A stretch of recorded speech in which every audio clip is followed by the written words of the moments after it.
नमस्ते। आज हम एक बहुत ही दिलचस्प कहानी पर बात करने वाले हैं।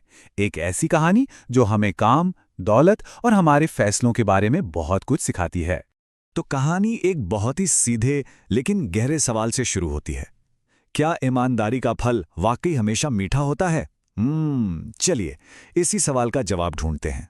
तो चलिए कहानी की शुरुआत करते हैं और मिलते हैं इसके मुख्य किरदार से, जिसका नाम है रामू, एक बहुत ही ईमानदार लकड़हारा। तो रामू, जैसा कि हमने कहा, एक बहुत ही मेहनती और ईमानदार लकड़हारा था। अपनी जिंदगी में खुश था, बीवी बच्चों के साथ। लेकिन एक मुश्किल थी, और वो थी पैसों की तंगी, जो दिन ब दिन बढ़ती ही जा रही थी। उसकी पत्नी सुमन अक्सर चिंता में रहती थी। सोचिए, बच्चों की स्कूल की फीस भरनी है और इतनी कम आमदनी में ये छोटा सा खर्चा भी पहाड़ जैसा लगने लगा था।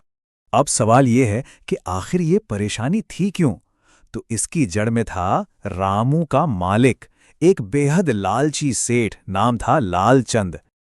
और देखिए, इस मुश्किल में रामू अकेला नहीं था। उसके साथ काम करने वाले दूसरे लकड़हारे भी इसी बात से परेशान थे। सब जानते थे कि सेठ कितना बेईमान है। और ये नाइंसाफी सबसे ज्यादा तब दिखती थी जब पगार का दिन आता था। सेठ लालचंद बाजार में मंदी का या कोई और झूठा बहाना बनाकर रामू की मेहनत की कमाई का सिर्फ एक छोटा सा हिस्सा ही उसे देता था। ऊपर से सेठ का रवैया देखिए, वो साफ साफ कह देता था कि बस 2000 रुपए ही मिलेंगे, यहां काम करना है तो करो, वरना कहीं और नौकरी ढूंढ लो। अब भला इसके बाद कोई क्या ही करता। तो यहां पर ना हमें दो बिल्कुल अलग तरह के किरदार दिखते हैं। एक तरफ है रामू, ईमानदार, मेहनती, अपने परिवार के लिए जीने वाला, और दूसरी तरफ है सेठ लालचंद, लालची, धोखेबाज और दूसरों का हक मारने वाला। जमीन आसमान का फर्क है ना? अब इतनी मुश्किलों के बाद रामू निराश तो था, पर उसने हिम्मत नहीं हारी थी। वो और काम की तलाश में निकल पड़ता है, और यहीं से कहानी में एक जादुई मोड़ आता है।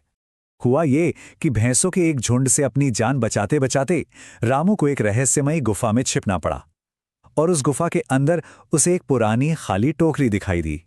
जैसे ही रामू ने उस टोकरी को हाथ लगाया, कमाल हो गया, उसमें से एक जिन्न प्रकट हुआ, और जिन्न ने बताया कि इस गुफा में सिर्फ वही इंसान आ सकता है जिसका दिल साफ हो, मतलब रामू जैसा कोई।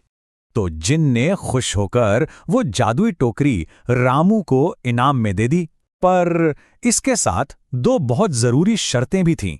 ये शर्तें ही रामू के असली चरित्र की परीक्षा लेने वाली थीं। तो अब देखते हैं कि कैसे ये जादुई टोकरी सब कुछ बदल देती है, और कहानी का सबसे बड़ा सबक यानी कर्म का सच्चा फल सामने आता है।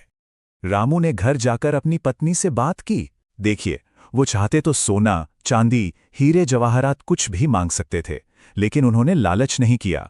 उन्होंने चंदन की एक कीमती लकड़ी जो बचाकर रखी थी, उसे टोकरी में डालने का फैसला किया।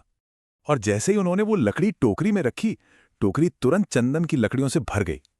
मतलब उनके समझदारी भरे फैसले ने उन्हें दौलत कमाने का एक ऐसा जरिया दे दिया जो कभी खत्म नहीं होगा। और अब जो रामू करता है वो सबसे अहम है।